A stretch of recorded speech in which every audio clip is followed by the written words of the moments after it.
I'm in it for the long haul. I'm in it to win.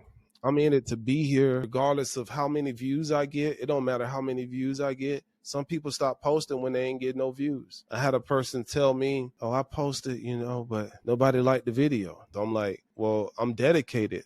So I'm going to post regardless. I'm supposed to be getting way more than 500 views on my TikTok page, but who gives a shit? I'm going to say it anyway. I'm going to post it anyway. I'm dedicated. This is a lifestyle for me. I'm living it. I'm breathing it every single day. I'm going all in. There is no amount of views that could be low enough that will stop me from posting. If I started getting one view, I'm going to still be posting because maybe that was the one person I need to come across for that day. All right, so it's dedication for me. It's a lifestyle. People say, when do you stop working? I never clock in. I never clock out. What does that even mean?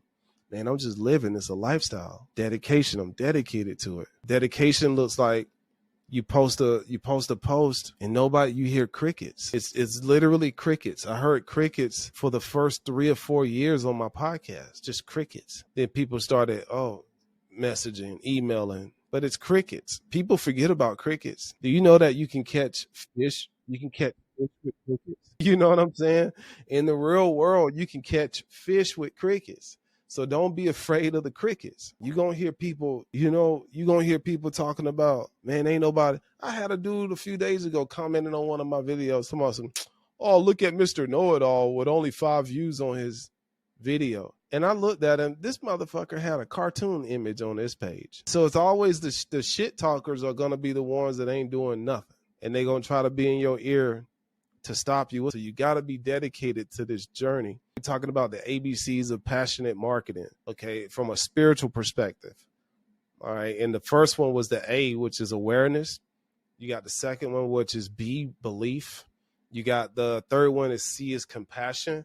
Because when I say a belief is something that you believe strongly in, that you're willing to be ridiculed for, even when people don't really believe in what you are saying, like you believe it so strongly that you're willing to be ridiculed for it. If I'm tucking my tail and I'm afraid to say it because I'm afraid of what people might say, then I don't really believe it then. That's how I feel about it. Like, I got to be willing to hear somebody say, you know what, this dude full of shit. That's your opinion. But here's what I believe, So dedication, okay? And then empathy. So empathy, you might think that empathy is correlating. Empathy is for the E. So you might think that empathy is correlating or in harmony with compassion, and it is. But for me, I look at empathy as I got to be able to read people. So for me, my spiritual marketing third eye is always open. I'm always looking to see what's down the line. The crazy part is when I first started out in the online space, I had to look way down the road to the present day to see what was going to happen just based off of what I saw emerging way back then. Like the internet wasn't as big as it is now when I first started. This is back in the day when everybody was like, man, what the fuck are you talking about making money online? And you still got people thinking like that today, like you can't make money online, right? But then in the next breath, they're like, oh, you heard about this YouTuber that's doing blah, blah, blah, blah, blah. So you have to be able to read the energy of, in my opinion, read the energy of your audience. Basically see through people and be able to tell them what they need, even if they don't know they need it. Seeing the future. And somebody said, I think it was this man back here, Steve Jobs, that pillow I got back there. I think he was the one that said, and I could be wrong, but I think he said the best way to predict the future is to create it. And so that's how I look at empathy. Okay. I have to be an emotional empath and know what people need to hear before they even know they need to hear it. I can't tell you the amount of phone calls I have throughout the day. Some people think I'm weird for doing it, but I'll text people throughout the day or call people throughout the day. And I'll just, we might be about to talk about business, but I'll say in the middle of us talking about business, I'll say something like, man, when you're going to another level, your family and your friends really don't even understand that they're going to benefit off of what you're doing. And they're the ones that give you the hardest time. And then the guy in the meeting or the woman in the meeting or whoever it is like, damn, how did you know I needed to hear that? I don't know. I just felt it. Something just told me to say it. So being empathic, having empathy. For me, is not feeling sorry for people, but feeling what people like. People radiate a vibration that's different than the words that they use. With their mouth, they might tell you this, this, and this, but with their emotions, they're radiating a whole nother thing. And you got to be able to read into that and how that applies. I love using Kate as an example, because Kate has a service that I truly believe a lot of people need but don't know they need. So when I give this example, I would say something like, if you have a service that a lot of people need but they don't know they need it, then you have to find a language that lets them know they need it. And that language is usually a language that resonates with some type of pain they're going through in their life. If somebody is having money issues, they don't even know they need Joe. But when they hear sales, all they hear is trickster, got to get over on people, whatever. They don't even correlate that Joe is the solution to their financial issue, right? So Joe has to figure out how to use language that resonates with the pain that person is currently dealing with. And it might sound something like this. Hey, are you tired of every single month when it's almost the first you start worrying about this, and this? Or how would you like for you to be able to go out to dinner with your family and never have to worry about what the ticket is going to cost? They're like, damn, I would like to hear that. Well, that's why you should get into sales. They never even correlated on their own that maybe it's sales. So having empathy will allow Joe to identify the language that he needs to use in that moment in time to connect with that person that really needs his product or service, and both. The same is true for all of y'all. You know, a woman might be suffering from low self-esteem, but might not even label it as low self-esteem in her own mind. So Malaysia has to have enough empathy to understand that and find the words that she needs to use that will trigger that woman to listen at what she has to say.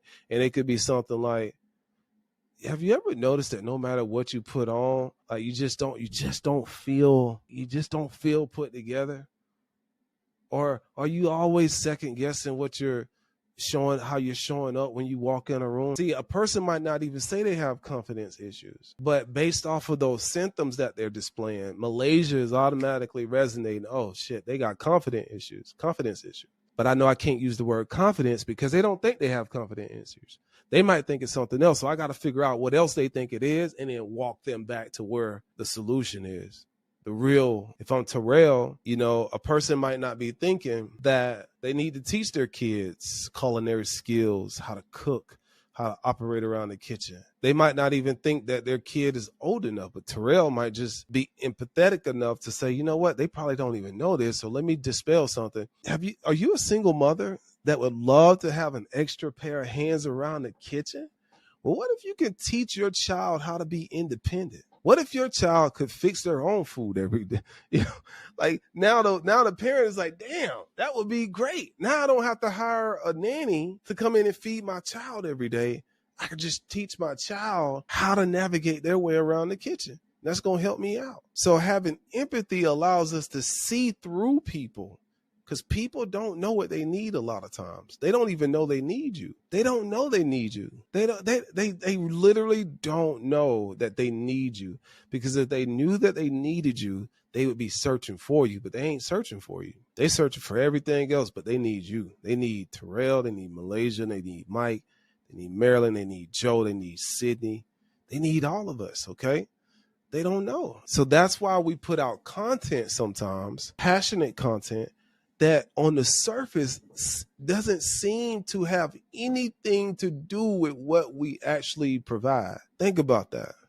We put out content that just paints ourselves as a regular person that other people feel connected with. Oh, damn, we like the same kind of coffee. That's crazy. We like the same kind of football team or whatever. That's how you feel about politics?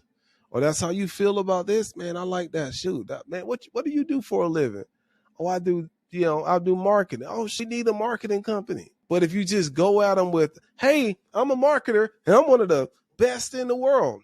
Guess what? If I'm a shoe salesman, I'm the best shoe salesman in the world. Or, hey, everybody, do you want to know about SEO? Like, yes, you could brand yourself as that, but you're just coming off like everybody else in your field. So Having empathy allows me to say, you know what? I'm going to just put out content that lets people know I'm a human. I'm not worried about your wallet. I'm worried about your heart. I want to impact you at the heart level. How can I express myself? How can I flip my soul inside out? How can I bleed in this video and let you know that I feel what you feel? And oh, by the way, I'm Robbie Cornelius. I can help you master your mind and make money online. Not the other way around. Now, hey, I got an opportunity for you. Hey, Joe, I got an opportunity for you. Business opportunity. The moment somebody comes to you with a business opportunity, I know you want to run. Hey, I got a business opportunity for you. No, you don't. You got one for yourself. So anyway, having empathy allows you to understand that not everybody wants to be sold to, but people want to be consulted. So I think that all of us in this room are consultants at heart. We're consultants. That's what we're doing. We're here to consult people. And if you have a problem that I can solve, then I'm going to offer it to you. I started noticing this when I was in property management, because before property management, I was just sitting at the house making some money online, not talking to anybody. When I got into property management, it boggled my mind as to how many people would come into my office and sit there and talk to me about their life. I mean, people that I just met. Everybody, because we had a community of college students, but even their parents would come in, they would sit down, and I would know their whole story by the time they left. So I think that's what all of us are in leadership. We're here to consult people. Everybody in here, when I think about y'all on an individual level, everybody in here has a heart of gold. And that's why I think we're in the position that we're in. So marketing from a passionate level, using these spiritual principles of awareness, belief, compassion, dedication, empathy. This is going to lead to this next thing. And this next thing is the letter F, and that is fulfillment. All of those things combined will make you feel fulfilled. And from my experience, the moment you start to feel fulfilled, that's when your bank account will start to be filled. Your bank account will start to be filled with that green stuff, or now that digital stuff, once you have all those components. So putting out content is not about the followers we get. It's not even about the customers that we get. It's about our ability to connect with people, for them to understand that, man, this person understands my pain.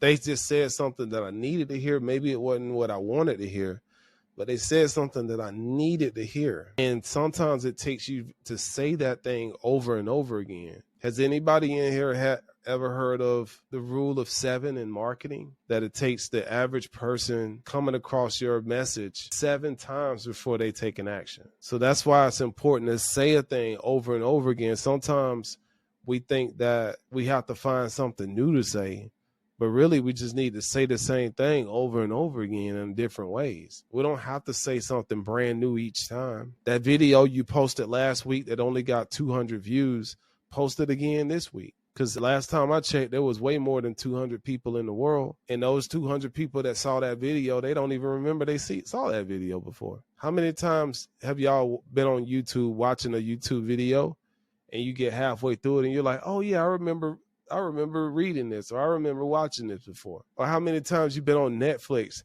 you think you're watching a new movie, you get halfway through it and you're like, man, I knew I saw this movie from somewhere. I remember this movie.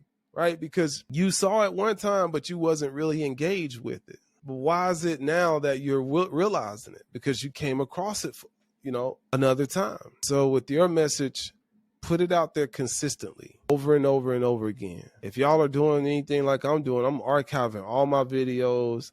All of my videos are going into a Google Drive folder, and I'm scheduling them things over and over again, all the way from my old content to the newest content. We're going to keep putting it in front of people. I just boosted one of my old videos. One of my videos that I have pinned on my TikTok.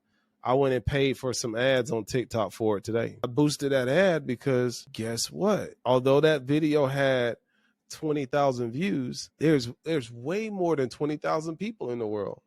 And the 20,000 people that saw that video, they don't even remember seeing that video. So how can we get more people to know that we are the ones that have what they're looking for? And that's the ABCs of passionate marketing. You need awareness. You need to have a strong ass belief. You need to have compassion, dedication, empathy, and that leads to fulfillment. It makes you feel so rich before you ever even get there that your pockets have no choice but to match that feeling that you have, because you're radiating this very vibrant frequency that's just pulling people to you. People will want to do business with you. They want to stand near you. They fall in love with you.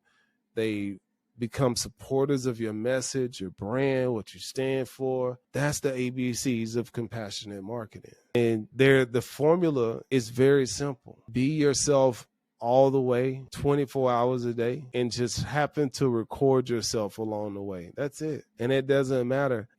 Sure, we can be entertaining.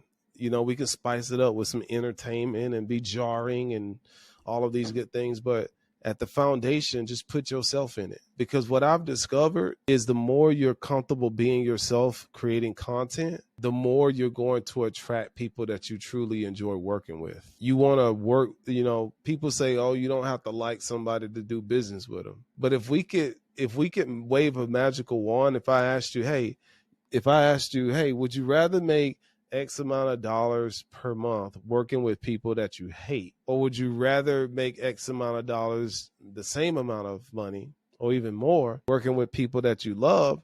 I'm pretty sure you're going to choose the people that you love. So I believe the more clear we are, the more we put ourselves out there in a real and raw, authentic way, the more we're going to attract those people that resonate with who we truly are, people that we truly enjoy working with. And I've attracted every spectrum of people over the years, whether it was through the wrong person for a web development company or the wrong person through coaching. And what you find is that, oh shit, what message was I putting out there that attracted this person? And then you tweak it. Oh, that's not who I am at my core. I need to tweak it a little bit. Keep tweaking your message and putting it out there over and over again. Another thing I'll say that I didn't prepare to say tonight is that if you're not taking YouTube seriously right now, you're doing yourself a disservice. The amount of people that I have on YouTube that hit me up asking me to mentor them, or, hey man, when you have this thing going on, please let me know. I want to work with you. That's real. And the reason why is because people on YouTube, most of the time, they're consciously searching for content related to what you have. They're not really doing that on these other platforms. When was the last time you went to LinkedIn and searched for anything, any piece of content? Think about it. When was the last time you went to LinkedIn and said, damn, let me search for that video I saw the other day? Or how do I do this? And you go to YouTube and you type that in. You don't do that. And you probably don't even do it on Instagram. You probably don't go to Instagram and type in how to bake a cake or whatever. You do that on YouTube, or you do it on Google, or you do it on ChatGPT. So my point is, YouTube is something that does not take a lot of time like I originally thought. I was wrong when it comes to the way I perceived YouTube. I thought that you had to put so much time and energy into making edits and da-da-da-da-da. And you can do it that way. That's the cool thing about YouTube. But pound for pound, when it comes to quality versus quantity, the quality is going to outweigh the quantity when it comes to YouTube because of how their algorithm is. It's putting you in front of people that are actively searching for what you have to offer. They're searching for it. How to become better at sales? YouTube. How to feng shui my home? YouTube. How to style my hair like this? YouTube. How to get rid of the dog poop in my yard? YouTube. How to teach my son how to cook? YouTube. How to start a logistics company? YouTube. It's called YouTube University for a reason. That's the nickname, YouTube University. So that's why I say don't get too caught up on the views and the likes and the stuff like that. It's just fun when you're using the ABCs of passionate marketing. You're putting out what you really care about on a platform filled with people that are actively looking for what you have to offer. It's insane. Quality versus quantity, It's powerful. And the crazy part is everybody in this room is one mass awakening away from a whole new life. And what I mean is, if y'all study Google Trends, if you watch the trends is like the lottery. The masses are brainwashed, and you can go on Google Trends and see what they're thinking. Everybody's got Trump on their mind.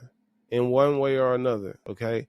This is the media brainwashing people. So what happens is something comes on the news, something is played in a movie, or something went viral on TikTok or whatever, and now everybody's searching for it. So you're one mass hypnosis away from feng shui becoming the number one thing that's on people's minds for the most part. You see what I'm saying? Maybe somebody messed around and said it on a news media outlet, and now everybody's going crazy about feng shui. And now because everybody's going crazy about feng shui and they're Googling it, they're YouTubing it, and all of a sudden, oh shit, there's Feng Shui Kate. Never knew somebody named Feng Shui Kate existed. Oh shit, something just went viral on, Fox Money Night or whatever it's called. And they said that starting a logistics company is the smartest thing to do. Oh shit, I'm gonna go over to YouTube and type in how to start a logistics company. And then all of a sudden, if Sydney starts popping up, now Sydney is the go-to expert on how to start a logistics company. How much do you think his courses and his community is gonna pop because of some type of viral thing? Oh, there's me laughing all the way to the bank right there. Look at that guy. Think about that.